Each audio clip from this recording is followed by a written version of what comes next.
We're going to focus on now, specifically as it relates to the top 10 of the 2023 draft. Yeah.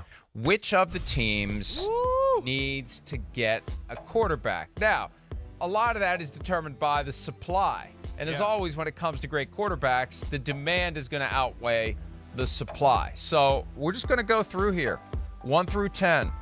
And we start at number 1. And, Chris, you and I both believe that the Bears don't need a quarterback. Right. The Bears should trade down to a team that wants a quarterback. They could create a competition between the Texans and the Colts, who are in the same division. But after talking with Ryan Poles, the GM of the team, Matt Eberflus, the head coach, we had them on together.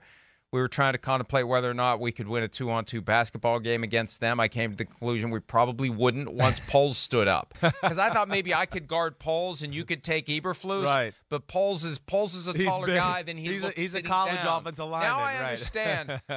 Now I understand why people think I'm 5'5" sitting down. People look differently sitting down when they do standing up. I stand up, I'm 5'11" and 3/4. Yeah. And that's on my driver's license, and that means it's true. It is true. I was measured that at my physical last year. People always But see you and Poles come up to looks me like, and go, "You're tall. Florio's taller than I thought he was." I hear that all the time. Yeah. But when Ryan Poles stood up after we were sitting down talking about playing 2-on-2, he stood up and it's like, that guy's pretty big. Yeah. He doesn't look as big sitting down. He stands up, man, that guy's big. And Eberflus, he's big, so they would beat us in 2-on-2. But regardless of that, we had the 2-on-2 conversation. It became clear that, they're going to do their due diligence. Right.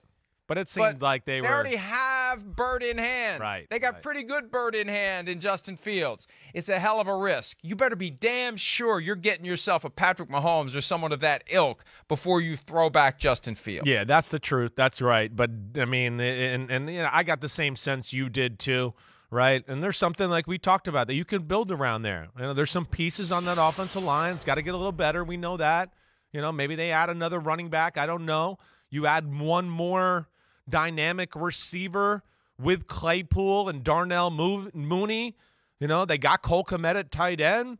Mike, we talk about it all the time. They could start having things going all different ways, and there's Justin Fields running around the edge. It's going to make passing looks, a little easier because teams are going to be so worried about defending the run. We know Justin Fields is not, totally polished in the passing game either, but all these things will allow him to, grow in those areas. And, grow in those areas where, it's beneficial to throw against these looks because they're so worried about our run games or reverses or speed sweeps. So, yeah, I'm with you, Mike. And then they are sitting pretty because, guys, let's bring up that list again if we can on the top 10.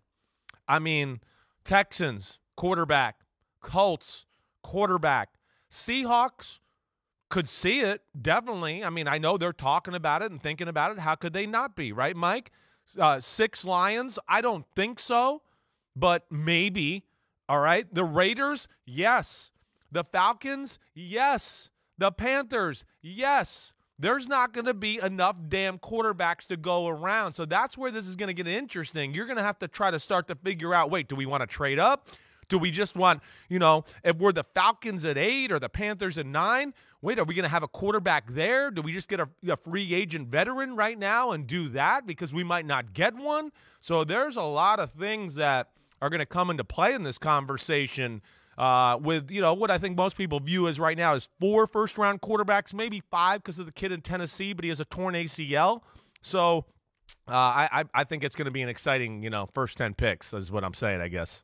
Well, and first round and top 10 are two different things altogether. Yeah, right. Right. So, and you don't want to be reaching for a quarterback just because you need a quarterback. And this is the other side of it, too. As we look through this now, the teams that would be in the conversation do jump out. But, and this is why we refuse to do, not we, everyone, and at PFT, we do not do pre-free agency mock drafts. There's no reason to do it because we'll know once the quarterback movement happens. Right. Which teams have addressed their needs and which ones haven't. We'll know, for example, based upon the contract that the Seahawks do with Geno Smith, if they do one, whether or not they would be willing to use the 5th overall pick on a quarterback. We'll know whether or not the Falcons make a play for Lamar Jackson. We'll know whether or not the Panthers sign Derek Carr. That changes dramatically what the perceived needs would be in the top 10.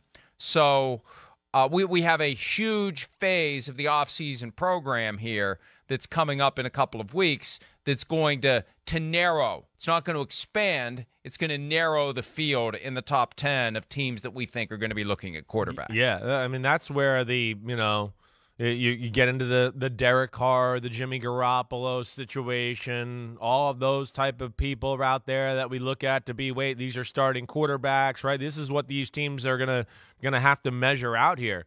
And what do you have to pay another team as far as trade assets if you want to move up a few spots to make sure you're in a spot to get a quarterback? And then, of course, balancing, what are we going to pay one of these free agents? Man, there's a lot of things that are going to go into this. But I don't know, Mike. As I sit here and as I've sat and thought about the draft a little bit more over the last week to 10 days, I don't feel like I remember this many teams in the top 10 who need quarterbacks like this. And that is interesting. And, of course, we know there's 3 pretty damn good ones. There's the Richardson kid from Florida who's kind of a freak athlete, a little raw, and got to work on a few things as far as polishing his pass game. But, those are 4 guys that I think a lot of people think there's a good possibility they're in the top 15, top 20, maybe top 10 when it's all said and done. And, there's more chairs to fill here than there is quarterbacks.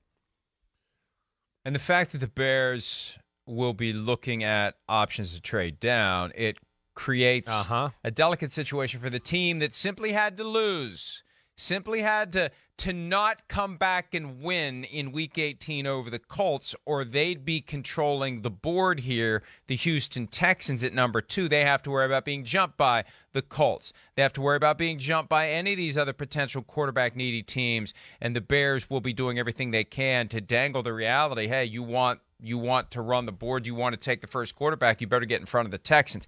Here's head coach D'Amico Ryans and GM Nick Caserio of the Texans talking about adding a quarterback and potentially getting jumped in that number 2 spot.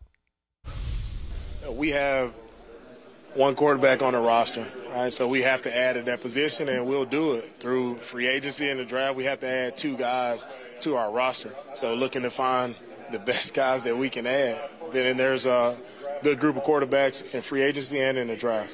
Yeah, I think we're focused on the Texans. We're not necessarily worried about what other teams around us are doing. I mean, you're cognizant of that, but ultimately you have to be prepared to pick wherever you're going to pick and then be prepared to pick whatever players. So I'd say most teams, again, not to generalize here, but most teams, wherever they pick, you probably have 3 or 4 guys that you would feel comfortable taking. So if a team is in front of you and you're only talking about one player, well, that's going to leave 2 or 3 other players. So you're either comfortable with that group of players or you're not. So, again, you can't really get too caught up in what other teams are doing. Just try to make decisions that you feel are best for your team and your situation.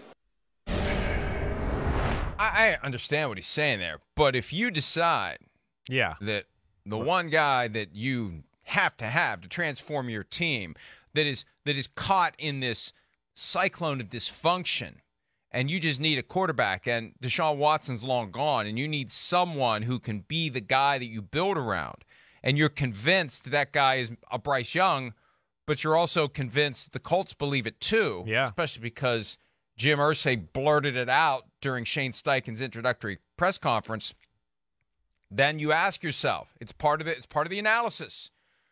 What do we give up to flip-flop here, to go from 2 to 1? What will the Bears want? Because, look, from the Bears' perspective, now, I see, and this is where it gets interesting for them. If the Colts were 3, it would be safer for the Bears to go to 3 with the Colts. The Bears may fall in love with the guy the Cardinals fall in love with at 3, and the Colts are at 4. So if you go 1 to 4 as the Bears, you're running the risk that the Cardinals are going to take the guy you would have taken first overall, or the Cardinals are going to trade that pick to somebody else who will take the guy you would have taken first overall. Whereas if you just do flip-flop with the Texans, you still get the guy you would have taken. Yeah, sure. You get free stuff on top of it, and you still get the guy you would have taken first overall. Yeah, no, I think, you bring up a valid point there, and they're a team that we know could use some blue-chip type players there, top 5 type players. They got a lot of money to play with. But they got a lot of holes on their roster too, so that'll be interesting too. Maybe they're going to look at this draft. And again, right now, I don't have a good feel for the totality of the draft. I'm at early stages here. I'm just starting in on this stuff. But, yeah, they might get through this and go, you know what? Hey, so what? We see some great value here, in picks 10 through 30. We're willing to go back that way and just accumulate players and more picks. So they got a lot of different avenues. But they're, as we talked about with the Justin Fields situation and all that, they are in a very enviable position. And I would think they're going to field a lot of calls and have a lot of teams kind of pick their brains for what it might take to get up there.